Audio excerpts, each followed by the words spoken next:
Et actuellement 11h02. À bord, nous avons Rico, Rodolphe Aubéry, qui est aussi mon papa, et moi.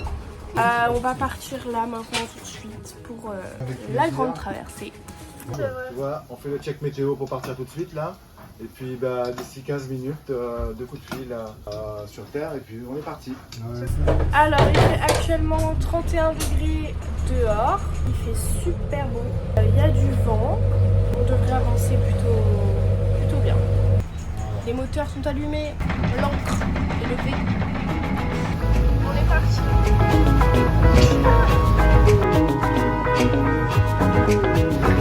Captain Aïssa, c'est parti. Bon bah moi je vais continuer de lire l'alchimiste, parce que là c'est bon, je n'ai plus de wifi, je n'ai plus la télé, je n'ai plus rien.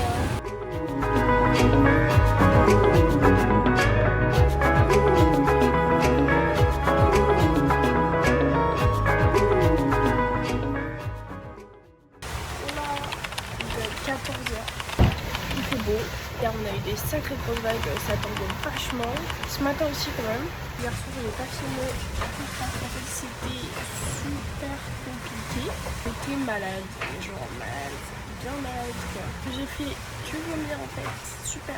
Toute l'après-midi et toute la nuit, ce qui veut dire que je n'avais pas dormi. Donc ce matin comme ça allait mieux, j'en ai profité pour dormir. Donc c'était une nuit assez mouvementée pour nous.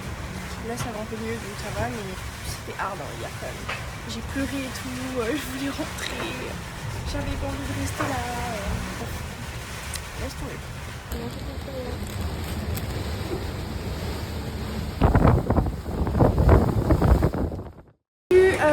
Là on est le 14 mai, ma deuxième nuit était hier, j'ai fait mon quart de nuit de 1h jusqu'à 4h du matin, je me suis réveillée vers 8h et voilà, là ça va, je suis plus malade, on s'est habitué, c'est cool. Et ensuite on va continuer.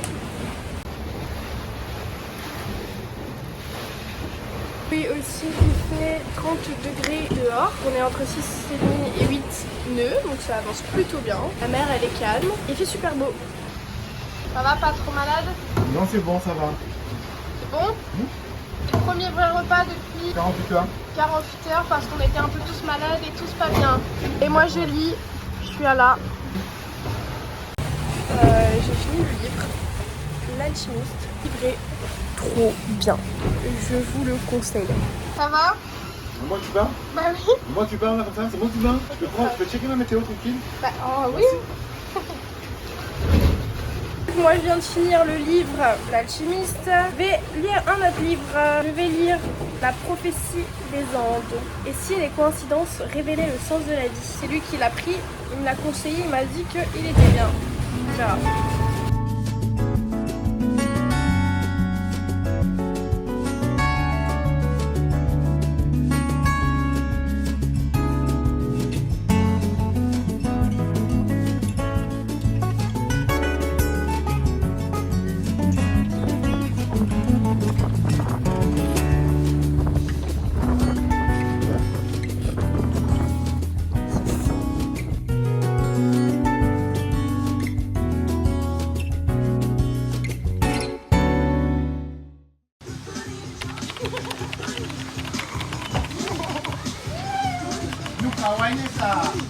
Mets-toi là et devant là, elle fait une démonstration.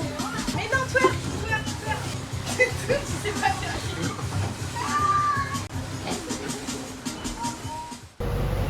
Du coup là on a mis les moteurs parce que y avait plus de vent, que la mer est plate. Et on n'avançait plus. Dormi? Ouais, moyen, je me suis réveillé assez tôt. Sinon ça va, je suis quand même bien reposé. Et toi? Oui ça va. Lavage du cheveu fait. Rasage fait. Tout La fait. boule à coco sec. Il est tout propre. Ah oui. Rico, qu'est-ce que tu fais? Je fais le tri des patates pourries. Il fait un lancer de patates pourries à la mer. Ça pue, hein? Ça va, je viens de m'en faire 2-3 là, c'est bon. Ça va pas le faire. Ouais. Non, voilà, j'ai visieux. Là comme ça, tu vois, si je vois pas les choses bien. Là c'est de la clairvoyance ça s'appelle. Comme ça, je vois de tous les côtés. Salut. Là on va aller vite là. Pour l'avant, on peut surveiller l'équipage. Voilà. Une tourne tenue à carreau, et puis l'autre bien navigué. Un petit peu de chou là, des patates qui cuisent là-bas. On va faire une omelette patate.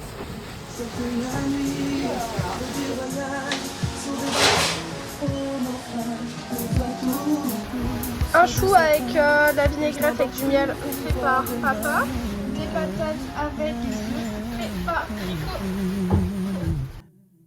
Mais tu n'es pas là, et si le rêve t'envie, quand tu t'en vas, je dors plus la nuit, mais tu n'es pas là, et tu sais j'ai envie Est-ce que c'était d'aller là-bas, la fenêtre d'en face, et de visiter ton paradis. Ça y est c'est sûr, faut que je me décide. Je peux faire le mur et je tombe dans le vide. Je sais que tu m'attends près de la fontaine. Je t'ai vu descendre d'un arc-en-ciel.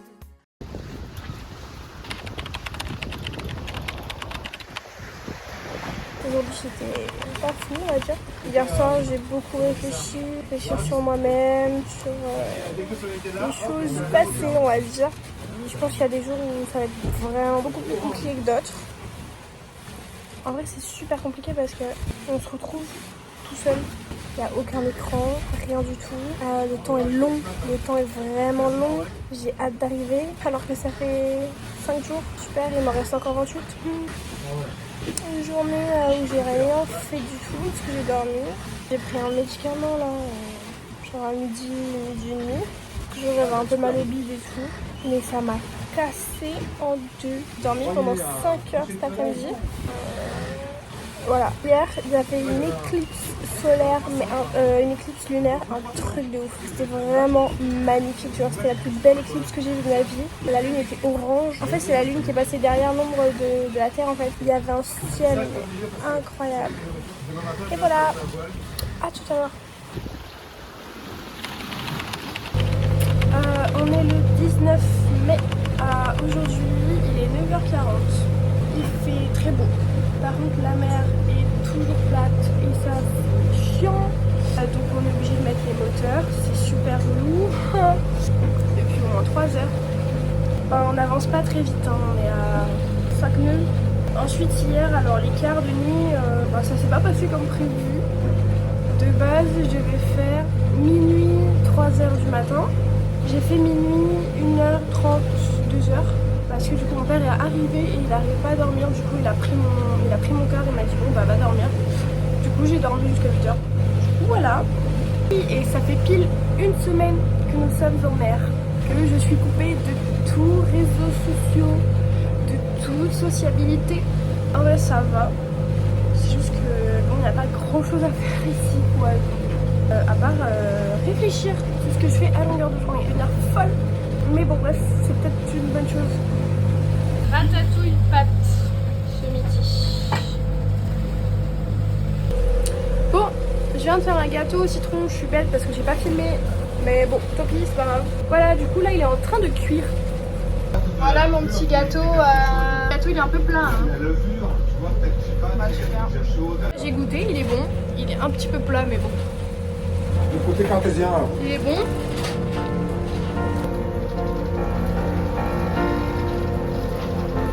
Regardez, un dauphin.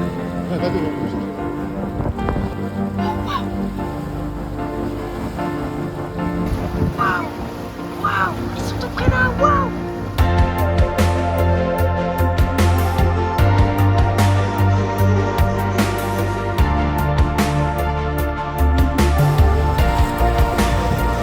Ah, je suis trop heureuse. Ah, je suis trop heureuse.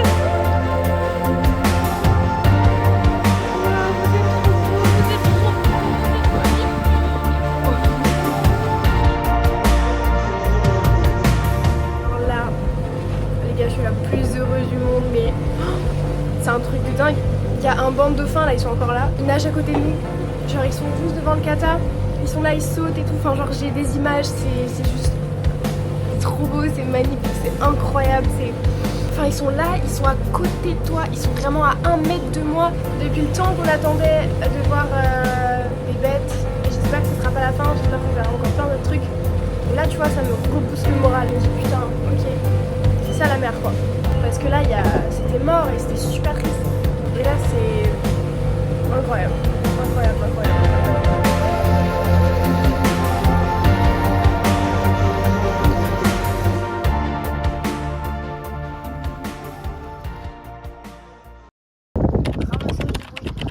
À 9h30.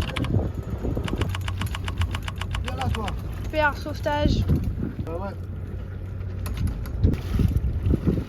Et voilà. On a fait une bonne action. Il est 9h40. J'ai bien dormi.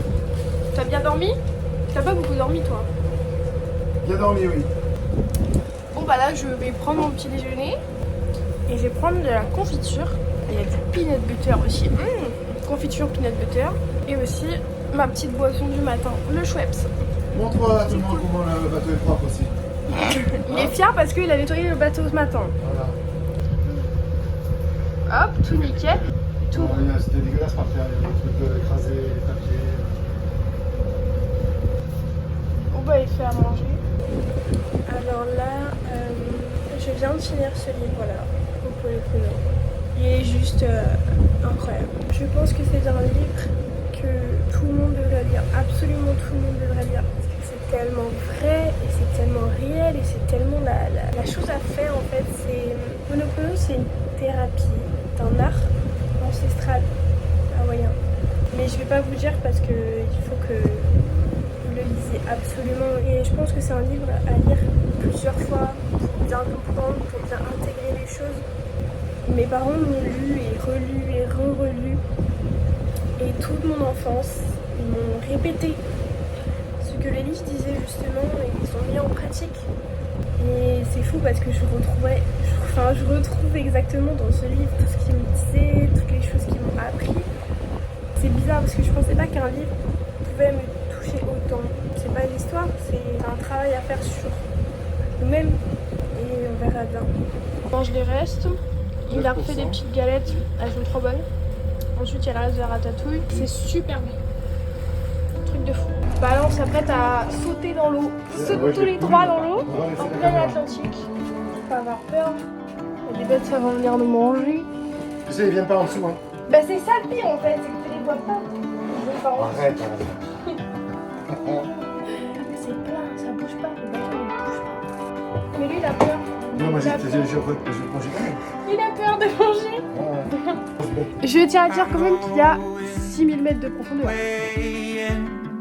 Out into the open, I'm going straight in, all in the moment.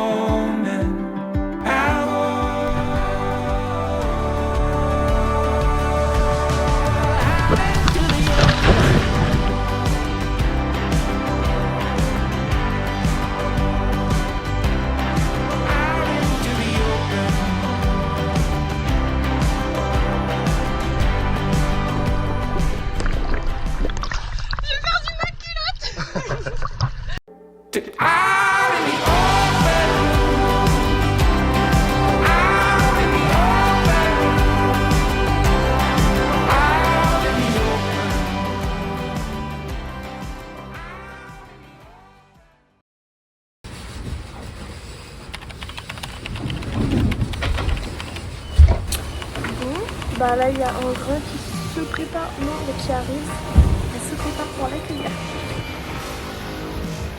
Il s'est préparé.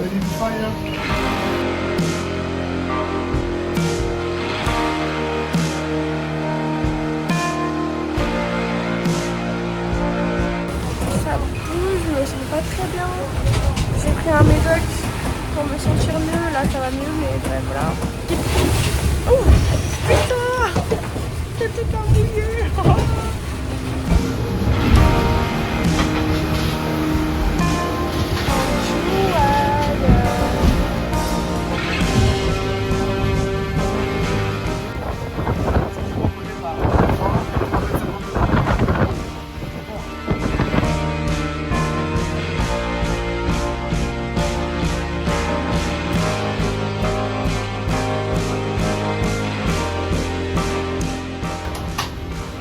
Il essaye de virer dedans, je crois, pour pouvoir réparer la voile.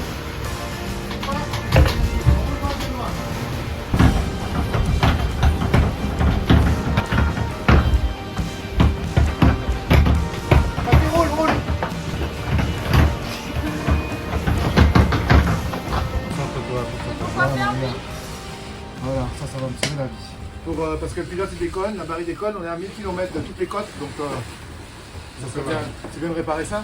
Il y a un petit trou dans la grand voile que j'ai profité pour réparer. Et après on repart. Ouais. C'est n'importe quoi. Ils se sont fait tremper. Ah, c'était drôle, putain. Ils étaient au bout là. Et il y a une brosse là qui est venue sur eux. Bam! Tout trempé. Et bien, il y a un autre trou dans la GV. Là, il peut pas la réparer pour l'instant parce qu'il y a trop de vent. On est entre 8 et 11 nœuds. Donc c'est plutôt pas mal. Il faut attendre que les grains passent pour qu'il la répare, qu'il puisse monter sur le mât.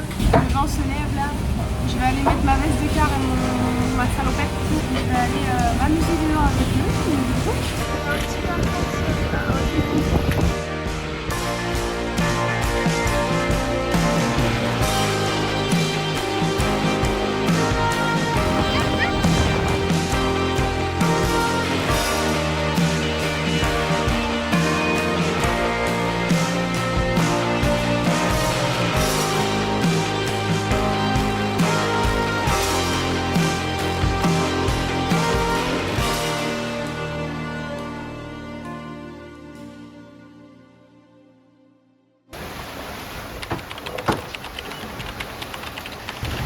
C'était un peu le combat, hein, jusqu'à 35 nœuds de vent, 38 nœuds de vent, donc c'est des situations musclées, faire haché, on a bien avancé, on va faire 180 000 aujourd'hui presque.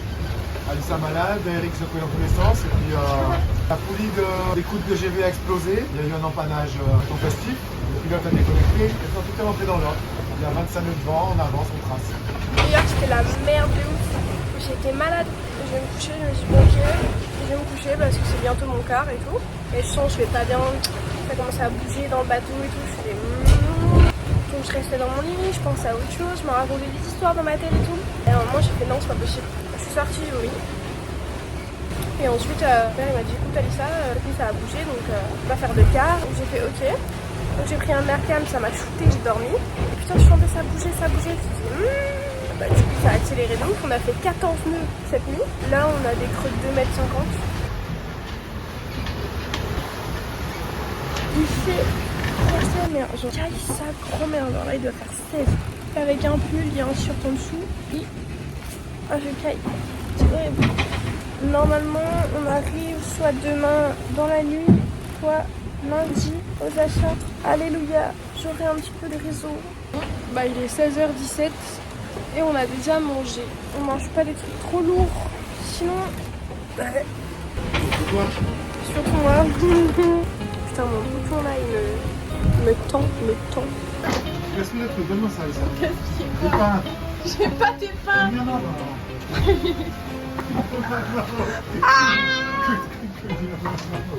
Il a volé tes pains. Regarde ça, tu vas lui péter dessus là. C'est vrai?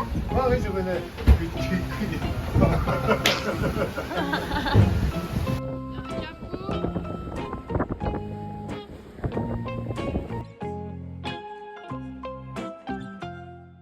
Salut, on est le lundi 30 mai.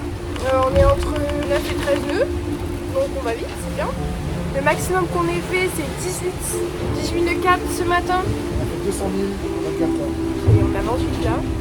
Là on a des creux de 5 mètres, de gros 5 mètres. Ouais, ah, tout est rentré. Oh merde. On va dire que ça bouge beaucoup. Et genre quand c'est dans la cabine arrière et que ça avance, on dirait que t'es dans une fusée. Ah mais moi ça me réveillait, genre j'étais dans la cabine et tout, d'un coup je sentais une grosse accélération et tout, et genre hop je partais en arrière. Sinon il fait beau en vrai, hein. Il fait beau, il fait un peu frais, 19 degrés. On devrait arriver demain, ça dépend de la vitesse à laquelle on va. On reste à 10 nœuds, entre 9 et 13 nœuds, on arrivera tôt. Si ça descend, bah mercredi peut-être, c'est là.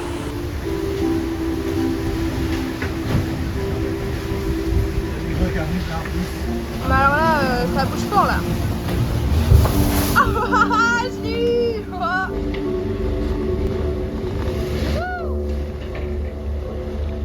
Ah là c'est chaud là ça bouge ta mère. Hein. Là on fait du 13 nœuds, le vent il monte, l'eau elle rentre jusque dans le bateau. Déchaîné. Ouais encore de l'eau. Déchaîné. Il manque plus que les lunettes de ski, c'est bon.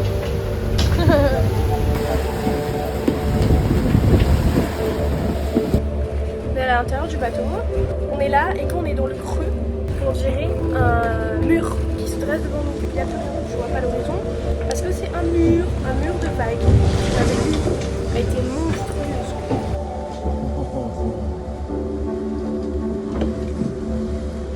Ah là, là on monte, là on planche. Je sais pas si vous allez voir la vague en haut.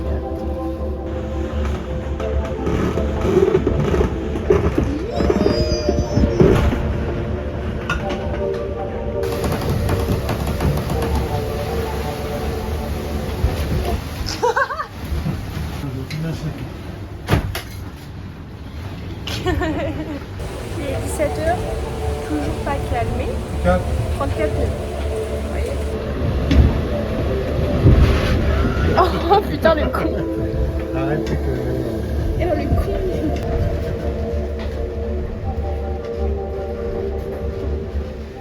À ce moment-là, j'ai pas pu filmer, mais le bateau a piqué dans une grosse vague. Et en fait, on s'est retrouvés complètement sous l'eau.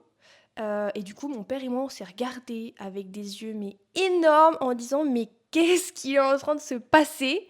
Enfin, vraiment, c'était un moment vraiment fou. C'était hors du temps. On s'est dit on va jamais sortir de l'eau. On va rester bloqué, on va couler, ça y est, c'est fini. Voilà, du coup, c'était une petite aparté pour expliquer ce moment. C'est tout. Ah non, là, on vient de se prendre une grosse vague énorme.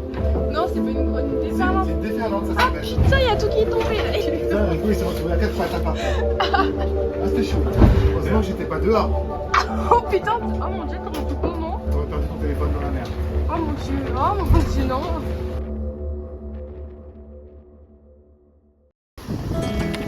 Salut, on est le 1er juin. Il est 3h50. Enfin pour nous, mais normalement il est 5h. On arrive sur l'île Saint-Miguel, une des îles des Açores. Enfin on arrive contente. J'étais en train de dormir, ils m'ont réveillée. Genre ça fait 2 heures qu'il est à la barre parce qu'on a plus de pilote automatique, donc heureusement qu'on s'arrête. Il n'a pas dormi le pauvre. Je suis très fatiguée, mais tout va bien. Bon, moi je dors, mais alors que lui il a pas dormi.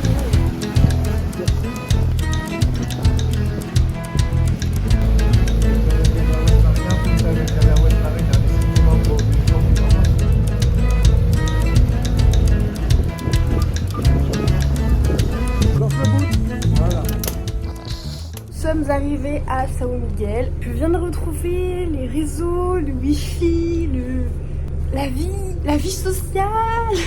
On se rend compte qu'en fait il n'y a pas grand chose à faire dessus. Mais bon, pour moi c'était plus intéressant genre. Voilà, je suis quand même assez contente de retrouver la vie. Je vais pouvoir parler enfin d'autres êtres humains que mon papa et Rico parce que ras la casquette hein. Et j'ai hâte de prendre une douche. Vous savez même pas à quel point je l'attends. Ça va être la meilleure douche de ma vie. On va aller visiter la ville tout à l'heure, aller dans un bon restaurant, bien manger et tout. On va découvrir les spécialités portugaises. Bah, tout à l'heure.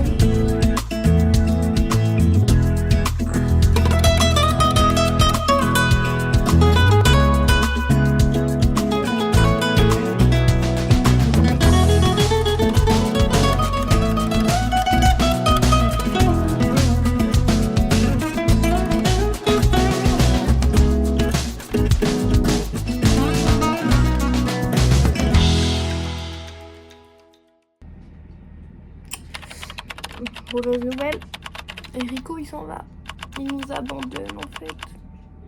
Et puis on sera tout seul, enfin je serai toute seule avec mon papa. Je l'aime très fort hein, mais j'ai pas envie en fait, j'ai aucune envie. 3 semaines c'est déjà bien long. C'est vraiment cool hein, par contre c'était une expérience de fou mais j'ai pas envie de là encore. Juste avec mon papa donc c'est à dire que je vais beaucoup moins dormir, genre ça va me... Je vais péter un câble. J'ai envie de rentrer en France là.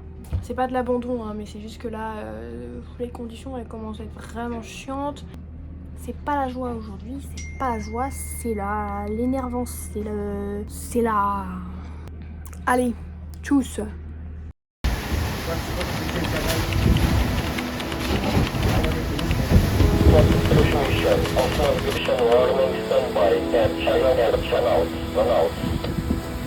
On est le 10 juin. Je sais, ça fait un petit bout de temps que j'ai pas filmé, mais j'avais pas envie. Et puis les journées se ressemblent en fait. On avait que du mauvais temps, on a eu 3,5 m de vagues. Et là, c'est là que ça se complique. Parce qu'on rentre dans la Gibraltar, dans le sud de Portugal et de l'Espagne. Du coup, l'écart, ça va être compliqué, ça va être debout dehors, parce qu'il y a plein de bateaux, vu que c'est l'entrée. Rafistolage du feu vert et feu rouge, parce que c'est super important. Si on n'a pas les autres bateaux, ils peuvent pas le voir. Et collision, si on surveille pas bien. On est explosé, ça fait 3 jours qu'on dort pas. On a hâte d'arriver. Ensuite, il faut traverser le VST, le dispositif de séparation de trafic des cargos qui vont au nord de l'Europe et au sud de l'Europe jusqu'en Afrique. Bah voilà, je qu'on va C'est un traverser. grand moment très chaud. Voilà. Faut pas se faire écraser par des cargos. La fatigue se fait ressentir très fort. On est tellement fatigué qu'en fait on n'arrive pas à dormir. Premier cargo, on reste à l'affût. Il faut qu'on regarde s'il passe devant ou derrière nous. Le capitaine est à l'affût. Je sais pas si vous voyez, il est là, il regarde. Voilà le cargo en question. Bon là sur la vidéo on voit qu'il est... On dirait qu'il est loin mais en fait il est tout près. Là il est 5h50, 6h du matin. J'ai pas dormi la nuit. Il fallait regarder. Là il y en avait plein. Heureusement qu'on a bien checké. J'ai laissé dormir et là il dort. Moi je suis au bout de ma vie. Mais je tiens pour lui parce qu'il faut qu'il dorme. J'en peux plus. Vraiment là je suis à bout de nerfs. J'en peux plus. Je pense que quand je vais arriver à terre, je vais craquer. Je vais rentrer. Je vais me poser dans un lit. En fait, vous vous rendez même pas compte comment c'est compliqué. Parce que la nuit, on doit dormir habillé. Tu dois dormir habillé parce que à tout moment, tu te fais réveiller d'un coup parce que il faut agir vite en fait. Et tu dois sauter sur ta veste. Du coup, les conditions sont juste... J'en peux plus. Je suis à bout. Ça fait 4 semaines que je suis sur un bateau. C'est bon là, je crois que c'est fini, j'ai envie de passer une nuit. Je dors bien dans un lit, dans un vrai lit. Super bon. Normalement on arrive ce soir. Et moi, l'aventure se finit là pour moi. C'est vraiment j'en peux plus. On arrête là parce que mon temps est compté et que je dois partir. Bisous, moi il faut vraiment que j'aille dormir là. Ça va pas du tout. Pas du tout. Salut! Je vous reprends maintenant parce que la vidéo elle s'est arrêtée super brusquement parce que j'avais trop envie de rentrer chez moi, c'était la fin de mon voyage donc franchement j'avais plus du tout envie de filmer et voilà, j'avais trop envie de retrouver mon confort et mon hygiène aussi. Aujourd'hui, on est le 18 septembre 2024 et oui, ça fait 2 ans que je suis partie du coup en traversée. Du coup comme ça fait 2 ans, j'en profite pour faire un petit récap, un résumé de mon évolution après ma traversée, pendant et avant même. Il faut savoir que au début de ma traversée j'avais 18 ans et maintenant j'ai 20 ans, bientôt 21 ans. Et c'est vrai qu'à 18 ans, on n'est pas encore à l'apogée de notre évolution et même encore à 20 ans, on ne l'est pas. Et c'est vrai que moi, le bateau, ça a été vraiment un élément déclencheur de cette évolution. Et je voulais juste vous dire pour information que ce voyage-là n'était pas du tout prévu. En fait, à la base, la traversée, elle devait être faite avec mon père et Rico. Et moi, j'étais pas du tout incluse dans le voyage. Et en fait, à ce moment-là, j'étais dans un moment de ma vie où j'étais vraiment perdue, je savais pas quoi faire, je faisais rien en fait, mes journées et tout. Mon père, du coup, partait faire cette transatlantique et j'ai saisi cette opportunité parce que je pensais que ça pouvait m'apporter beaucoup, vivre un truc extraordinaire avec lui. Au début, comme c'était pas prévu, j'étais pas du tout prête.